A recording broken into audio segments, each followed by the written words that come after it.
parents that are watching the program, or parents, what can they do to help out? What do you see in terms of parent participation here at the high school? What I see is it's really about communication. It's really important that you know what your child is doing in school.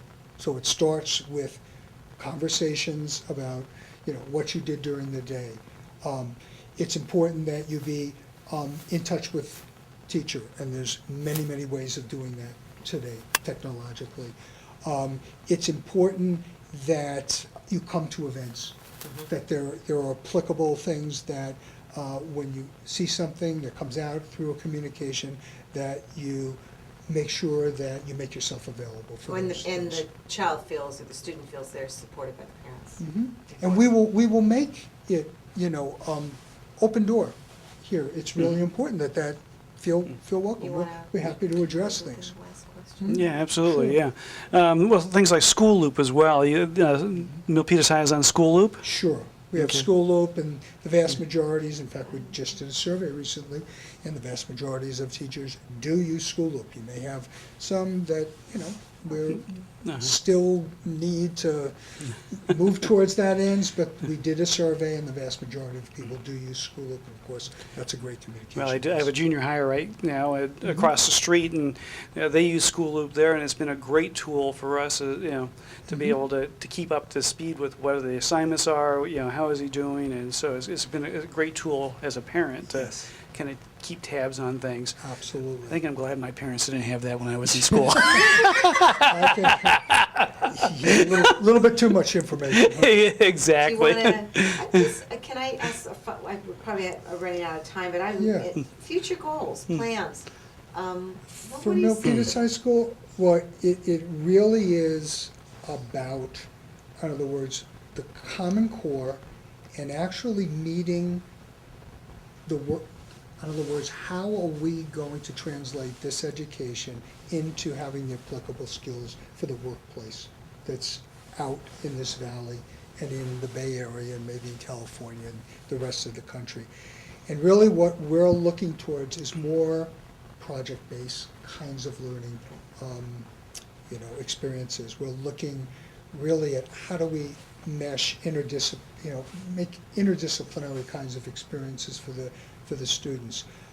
We're also looking at what does a teacher have to bring to a classroom so that students are able to critically think, analyze, evaluate, synthesize information, because that's really about what goes on out in the real world. So that's what we're really moving towards. We've got a number of pilot programs that we're working on right now, and we have teachers all over the school that are actually initiating a number of the kinds of things and the learning experiences that I just mentioned that meet the 21st century. Wow. It's a meshing of technology and the learning students. Well, I'm certainly proud of the high school that we have here, and it really Absolutely. is a gem in Milpitas, and Well, a tractor for those that do want to come and live in Milpitas. Well, that's really a tribute to the type of work that you do, Ken, along with the staff here. I mean, it's a team effort. I know all the teachers here, really put in a lot of energy and time and commitment to making sure the kids are successful. Well said. So thank you very much, and we appreciate you spending some time with us. And I think we may even have a little gift for you here before we leave. This is your Valley Homes on TV T-shirt. I don't know if you're a golfer, but it works out there. So. Live on the golf course. Live on the golf course. Good, but Ken, thank you for spending some time with us and sharing with the folks about the beautiful work here. Thank you so much for giving me the opportunity to present Milpitas High School in its best light. Terrific, and I'm sure that folks can go on the web too and look at the website there and find out more about Milpitas High if they like to. Facebook and Twitter. Nice. Okay. Ellen can put that up. Thank you. All right, terrific, thanks. Great, thank you very much. Through the years, trends and styles may come and go, but the important things remain the same. Generation after generation, consistently there, creating moments and memories to last a lifetime. Like a true friend, the national parks have always been there for you, and now you can be there for them. Support the National Park Foundation and help protect America's treasured places.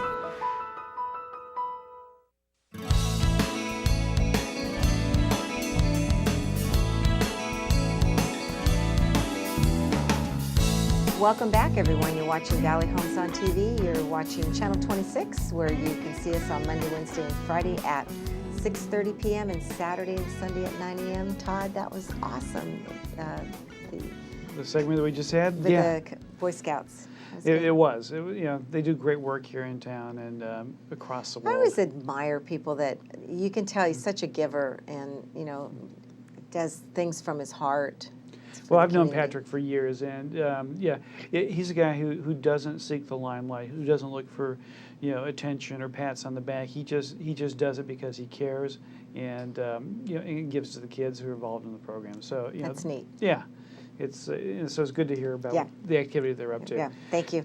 Well, we've had, oh my goodness, I can't even begin to tell you the exciting news in the real estate market. We were just talking, anybody that had a property that was underwater, that a short sale, or a property that was depressed, or they bought it back in 05 or 06 or 07 at the peak of the market, and anybody that hung on to those are going to be fine, because we have just rallied up with a surge in the market.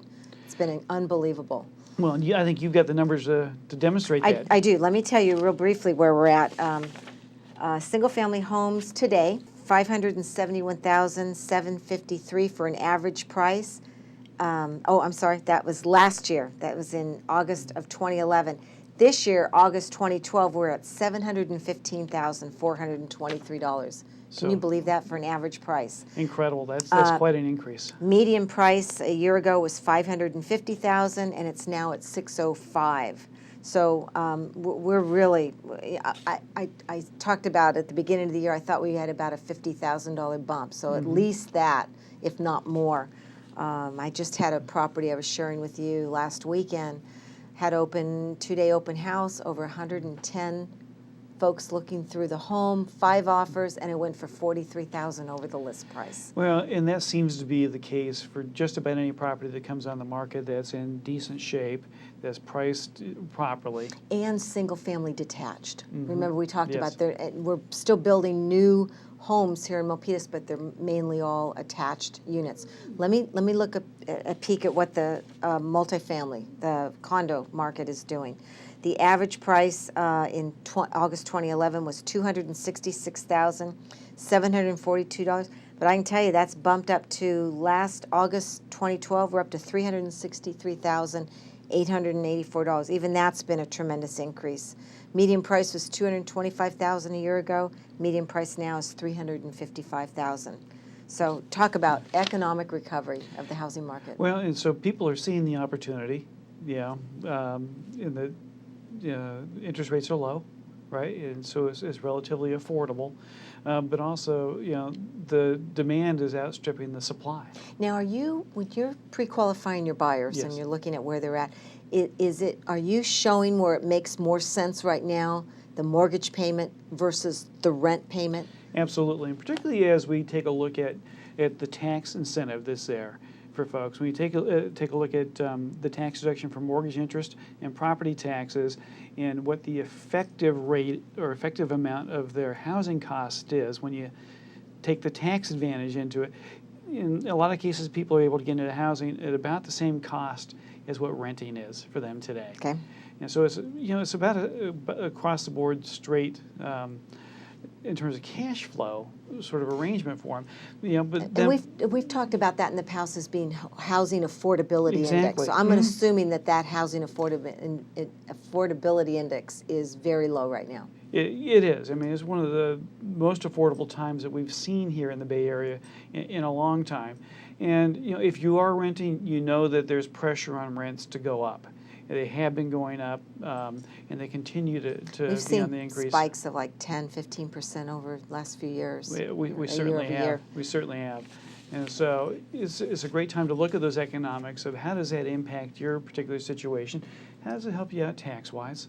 And then also, you need a place to live, and every time security. security, A place to put your children in a home home in a neighborhood school, and Right. you know you can educate them there. And Right. And every time you make a mortgage payment, a part of that is going to building equity in that property for you as well, as opposed to going into your landlord's pocket. So, yeah, I'm sold. I've been sold on real estate for a long time. You don't have to sell me, but I totally agree. And I think folks need to hear that again. They need to hear it's okay to own a piece of the rock. It's okay to, you know, to get involved in home ownership, and it's part of the American fabric. well, that's one of the things that I enjoy doing. That makes my job fun is to sit down with people and help them to explore how does that become reality, and how do those numbers really work in their situation, and is it something that's feasible for them? So are the banks getting more stringent, less stringent? What do you see happening?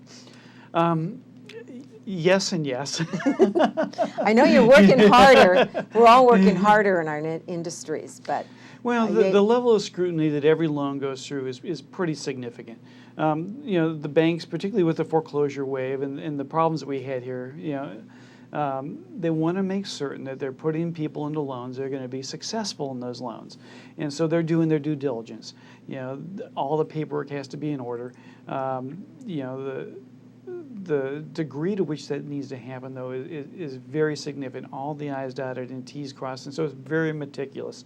And so working with somebody who's experienced with that, knows how to anticipate what's going to be asked from the underwriters and to help you through that process and understand it is important. But you being organized and being able to quickly be able to respond and get back in the documentation is critical as well. what's a typical timeline right now for processing a loan? You know, it really depends upon the lender. I have sources I can go to and I get through in 3 weeks on a purchase, but sometimes it's as many as 45 days, Okay. Dependent upon how backed up that lender is. And so, the real answer is it depends, anywhere from 21 to 45 days. Another phenomenon that I'm seeing occurring in our end of the real estate is those that have been trying to sell in the past, they're jumping back in. It says if you've gotten on, homeowners who got burned the first time they put their homes on the market are taking another leap of faith. So we're having a resurgence of those homes coming on, and the move-up buyer, a family that owns that little 3-bedroom, 2-bath home and it's busting at the seams and they need something larger. They're then keeping that as a rental or they're moving that upward. And then I guess you've answered it, stringent and contingent. Yes. Buyer's market, contingency clauses, and that what it means to get that loan contingency, and I think you've already answered that. But real estate's been in the forefront. It's in, everybody's talking about it, the recovery's here, and really, we're looking for some interesting and times. Well, I think the real estate in this recovery is going to have to be a leading indicator, right? And so I think California, we're always either on the front end of that as we're going up, or as we're going down as well. So we see a little bit more volatility here. Okay. But I think that we're starting to show the way that real estate is coming back, and in other parts of the country, we're starting to see that as well. Okay, real quick, tell the folks, what are interest rates right now? Goodness, we're about 3.5% on a 30-year fixed my conforming goodness. loan, still in the high threes on a conforming jumbo up to 625, 500, and jumbo money's available as well. You're going to be in the low fours on that. And Nice. so, again, it's going to depend upon your particular situation, your credit history, the amount of equity that you have in the property, all those Which are we're hoping the contributing- appraisals yes. are coming up. I've not had any appraisal challenges lately. The appraisals The appraisals are starting to come in. They are. So And- that's encouraging for yeah. folks. Well, and that's because the data there is now with The data's now there. with closed sales Right. supporting the escalating prices. So Right, we're good. But So folks that have everybody- looked at it before should, and failed, take another second look at it. Absolutely, and everybody's situation is unique, and so again, it's important, to do your research, but to sit down with a professional and really review your situation so you know exactly what it is you can do. Great. Questions for folks if they want to contact you? Yeah, sure. Shoot me an email, Todd, Todd, at sternmortgage.com, or pick up the phone, 408-921-0669, and I welcome the